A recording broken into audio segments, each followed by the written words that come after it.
सियासत के लोग हैं, सियासत रखते हैं, उनको भगवान साबित किया जा रहा है और उनके लिए भक्त और ईमान को जिंदा करो और मुत्तहिद हो जाओ, क्योंकि बहुत जल्द ही यानी ये खेल दो तरफ खेली जा रही है। एक तरफ तो मुसलमानों को फांसी में इस कदर मसरूफ कर दिया गया है कि वो अपने मुआशरे और अपने घर की तरफ पलट कर भी नहीं देख पा रहे हैं, और दूसरी तरफ इसी इस्लामी तालीमात से ही उनके जड़ों को खोखला किया जा रहा है। सन 2014 से पहले 2% मुसलमान ऐसे थे जो हलाला जैसे अल्फाज को भी नहीं जानते थे, लेकिन आज मुसलमान समझता है कि मुसलमान हलाला जैसे घिनौना जुर्म करते हैं। बिल्कुल ठीक वैसे ही जैसे आप किसी गैर मुस्लिम से सवाल करें और पूछें क्या आप बेईमान हैं, तो फिर वो आपसे लड़ने और झगड़ने लग जाएगा। हालांकि उसका ईमान से कोई वास्ता नहीं है और ना ही वो अल्लाह और रसूल को मानता है। दरअसल हमारे बुजुर्गों ने इस ईमान पर इतना मेहनत किया है कि आज हर एक गैर मुस्लिम अपना अच्छा होने का पैमाना ईमान को ही मानता है, लेकिन आज इसको बुराई पर मेहनत की जा रही है और मुसलमान बहुत आराम से उसका शिकार भी हो रहे हैं। एक तरफ तो इस्लामी इदारों को बंद कराया जा रहा है, उसको ढाया जा रहा है, और दूसरी तरफ मुस्लिम लड़कियों को स्कॉलरशिप दी जा रही है और मुस्लिम लड़कों को पढ़ाई से रोका जा रहा है और मुस्लिम लड़कियों को गैर इस्लामी तरीके से पढ़ाई की तरफ खींचा जा रहा है और मुस्लिम लड़कों को जॉब से निकाला जा रहा है और मुस्लिम लड़कियों को बिना किसी टैलेंट के जॉब पे रखा जा रहा है। और ये साजिश बहुत ही कामयाब है, यानी ये इस कदर खतरनाक साजिश है कि ख्वातीन मुसलमानों से खुद ब खुद दूर हो रही हैं और उन्हें मुसलमान मर्द बुरे लगते हैं और वो कहती हैं कि ये हमारे स्टेटस का नहीं है। और मुस्लिम लड़कियों से ताल्लुकात रखने वाले जो लोग हैं वो बहुत ही शरीफ और अच्छे लोग होते हैं, लेकिन मैं आपको बताते चलूं कि यही लोग मुस्लिम बस्तियों को जलाने का इंतजाम करते हैं और उसका खर्च भी उठाते हैं। और हालात आज ऐसा है कि किसी भी मुआशरे से राब्ता रखने वाली लड़की के सामने अगर मजलूम मुसलमान की लिंचिंग का कोई वाकया या वीडियोस उसके सामने बयान की जाती है तो वो कहती है जरूर लीचिंग करने वाले की ही गलती होगी, वरना फिर कोई किसी को क्यों मारेगा। और आप मुस्लिम नौजवान के मोबाइल को चेक करें तो ऐसा नहीं हो सकता कि उसके मोबाइल में फहाशी का ऐप ना हो, यानी शॉर्ट वीडियो से अगर फहाशी के 10 ऐप हैं तो 10 ऐप उसके मोबाइल में मिलेंगे, 10 के 10 मिलेंगे। यानी मुस्लिम नौजवान इस कदर इंटरनेट चलाने में मसरूफ हो गया है कि उसे अपने माशरे में, अपने घर में और दुनिया में क्या हो रहा है उसे खबर ही नहीं है। और दूसरी तरफ ये बाजारों और सड़कों का भीड़ देखकर साफ वाज़ेह होता है कि मुस्लिम औरतें किस कदर आवारा और किस कदर आजाद हो चुकी हैं। लेकिन सारी दुनिया के मुसलमानों पर ये इल्जाम है कि मुसलमान अपने औरतों को कैद में रखता है और ये भी दिखाया जाता है कि मुसलमान अपने औरतों को जबरदस्ती नकाब पहनाता है।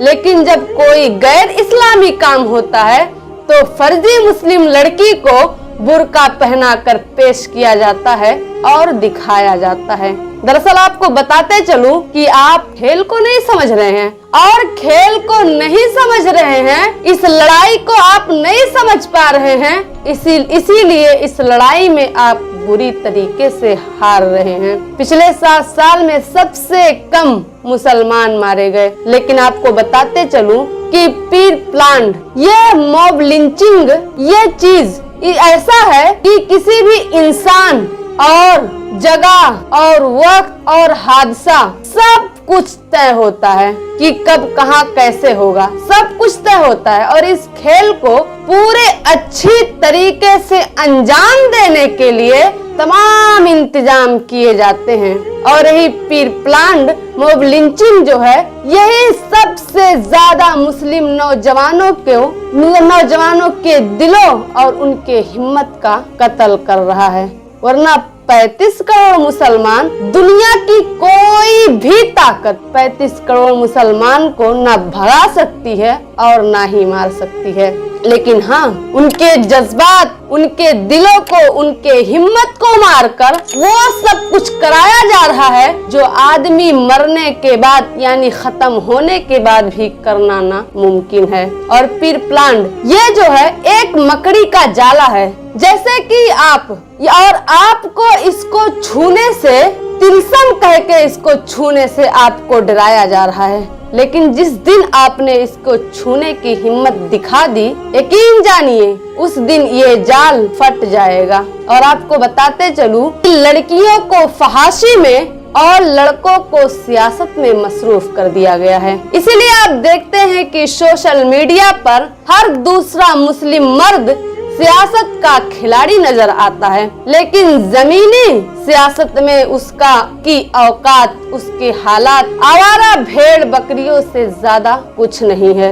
आपको नहीं लगता कि आप खुद ही अपने लिए जुम्बी पैदा कर रहे हैं, तैयार कर रहे हैं? आइए इस खेल को भी समझते हैं। पिछले 7 साल से जिनको भगवान साबित किया जा रहा है, उन लोगों को, जो सियासत के लोग हैं, सियासत रखते हैं, उनको भगवान साबित किया जा रहा है और उनके लिए भक्त तैयार किए जा रहे हैं। फिर भक्तों के नजर में ही मुसलमानों को नशा करवाने वाला नशा करवाने का अतवार साबित किया जा रहा है। और फिर उसके बाद इसी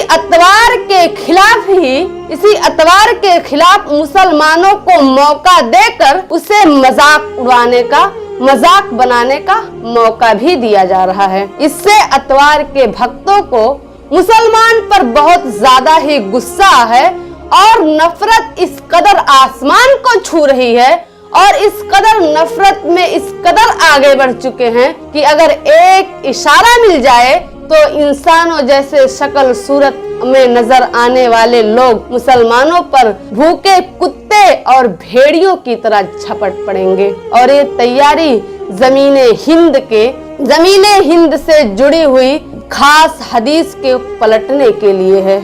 आइए मैं आपको बताती हूँ कि जिन लोगों को भगवान साबित किया जा रहा है, वही लोग हर दूसरे दिन एक ऐसा बचकाना बात और काम करते हैं। क्या आपको लगता है ये वाकई में बेवकूफ हैं? क्या आपको लगता है कि ये बेअकल हैं?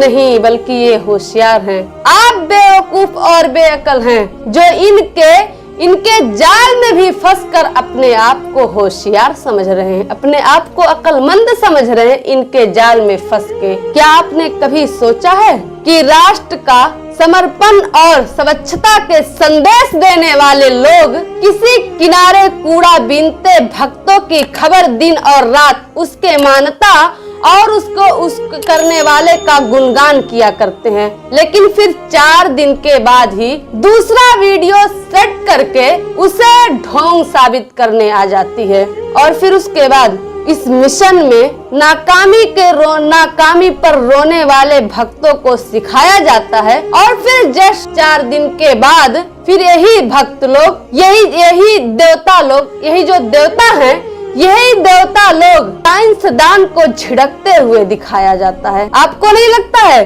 कि ये लोग आपको इस खेल में बुरी तरीके से फंसाना चाहते हैं? एक तरफ तो भक्तों को देवता का गुणगान कराया जा रहा है और फिर दूसरी तरफ मुसलमानों को इन देवताओं की बेइज्जती करने का मौका दिया जा रहा है। और इसी के वजह से, इन्हीं देवताओं की बेइज्जती करने के ही वजह से मुसलमानों पर इन जो देवताओं के भक्त हैं, उनका बदला लेने के लिए इस बदले के आग में जल रहे हैं। और मुसलमान इस कदर देवताओं की बेइज्जती करने में इस कदर मसरूफ है कि उसे कुछ खबर ही नहीं कि क्या हो रहा है।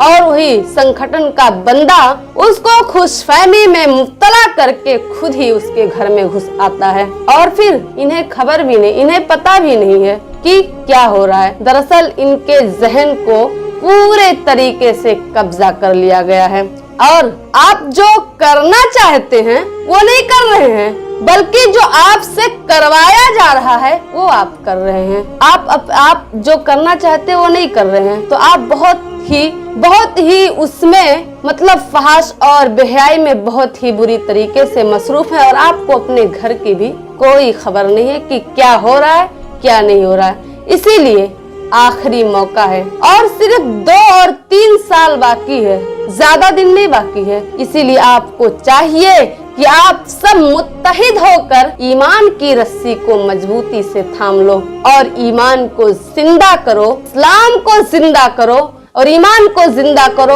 और मुत्तहिद हो जाओ, क्योंकि बहुत जल्द ही इस सरजमीन पर बातिल और हक और बातिल का मुकाबला होने वाला है और इसमें आपको सहारा सिर्फ ईमान की रस्सी ही दे सकती है, उसके अलावा कोई नहीं। इसीलिए अगर आप होशियार हैं, आप अक्लमंद हैं, अपने आप को होशियार होने का अगर दावा करते हैं तो फिर ईमान को जिंदा करके इत्तेहाद कायम कर लें, एक प्लेटफार्म पर कायम हो जाएं और इत्तेहाद इत्तेफाक अपने दरमियान पैदा कर लें और छोड़े ये जो हराम की कमाई है इसको छोड़िए, नशा और अय्याशियों को छोड़िए, अपने मुस्तकबिल को संवारने की कोशिश कीजिए और अपने घरों को बचाइए, अपने घरों की औरतों को बचाइए, वरना आपका मुस्तकबिल बहुत ही दर्दनाक होने वाला है और यही आपका आखिरी सच है और इसको समझने की कोशिश कीजिए। और वो दिन आने से पहले जबकि आप हम सबको पछताना पड़े, उस दिन से पहले हमें चाहिए कि हम अपने आप को संभाल लें। अब आखिर में आप लोगों से यही गुजारिश करूंगी कि अगर आप लोग वीडियो यहाँ तक देख चुके हैं और अगर आपको पसंद भी आए तो लाइक कीजिएगा, हमारे चैनल को सब्सक्राइब कीजिएगा और अपने दोस्त और अहबाब में भी जरूर शेयर कीजिएगा। मैं इस चैनल पर इसी तरह के इस्लामिक वीडियोस अपलोड करती हूँ। अस्सलामु अलैकुम रहमतुल्लाहि व बरकातहू।